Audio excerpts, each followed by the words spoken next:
Welcome to Blizzard Fire. We hope this video helps fire up your solution. You start by powering down and unplugging. This prevents shorts and data loss.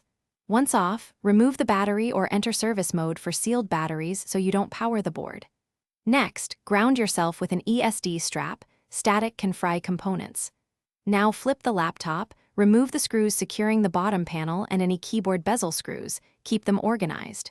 Use a spudger to release clips gently, because forcing parts will break plastic tabs and complicate reassembly.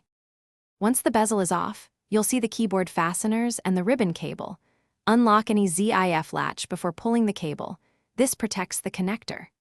Carefully unscrew or unclip the keyboard retaining screws, then lift the top edge first to avoid catching tabs at the bottom. If adhesive or grounding tape is present, peel slowly and set aside in order, because those parts ensure EMI shielding and proper fit. Make sure to document screw locations so reassembly matches exactly.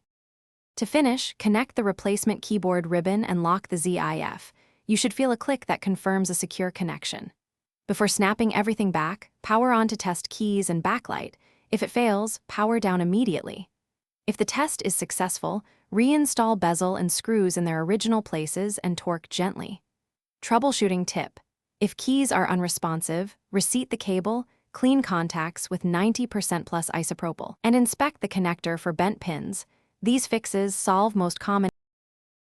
Thanks for watching. If you found this helpful, don't forget to like and subscribe.